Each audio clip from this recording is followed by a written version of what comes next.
Esther was a young Jewish woman. She lived in the vast Persian Empire. Orphaned at a young age, she was raised by her cousin Mordecai. Life took an unexpected turn when King Xerxes sought a new queen. Esther, with her beauty and grace, was chosen. She became the queen. Esther's Jewish heritage remained a secret. The Persian court was a place of intrigue and danger.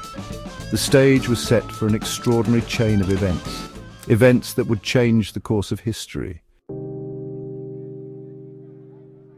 In the king's court there was a man named Haman. He was proud and power-hungry. Xerxes had promoted Haman to a high position. This gave Haman a lot of influence. He expected everyone to bow down before him. But Mordecai, a devout Jew, refused. He would bow only to God. This enraged Haman. Haman's rage burned like a wildfire. He wanted revenge. When he learned that Mordecai was Jewish, his hatred grew. Haman devised a wicked plan. He would use his position to annihilate all Jews in the empire. This was a plan born out of hate and intolerance. Haman went to Xerxes with his venomous scheme. He convinced the king that the Jews were dangerous. He claimed they were a threat to the empire. Xerxes, unaware of Haman's true motives, agreed to the plan. He issued a decree ordering the extermination of all Jews. Their fate seemed sealed.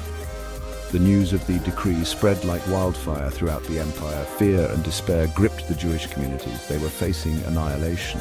Their only hope lay in Esther, but how could she, a young queen, stand against the might of the Persian Empire? The situation seemed impossible.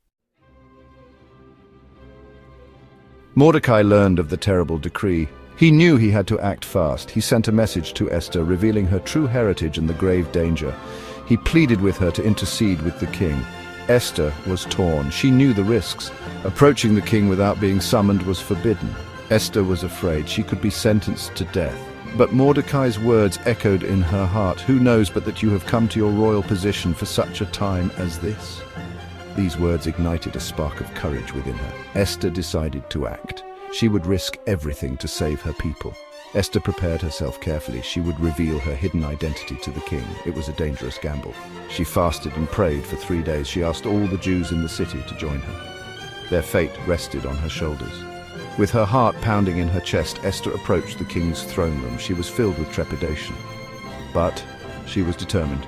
She knew she had to be strong. To her relief, the king welcomed her. He extended his golden scepter. This was a sign of mercy. He would hear her plea.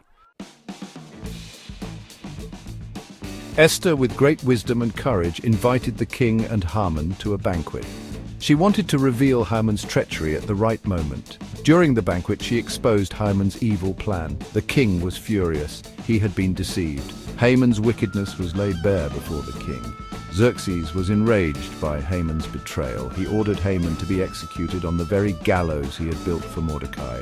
Justice was served. Haman's plot had been foiled. The king, deeply grateful to Esther for saving his life, bestowed upon her the power to reverse the decree.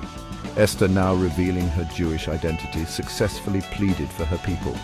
The Jews were saved from annihilation. To commemorate their miraculous deliverance, Esther and Mordecai established the festival of Purim. This joyous festival is celebrated to this day. It serves as a reminder of God's protection and the power of courage in the face of adversity.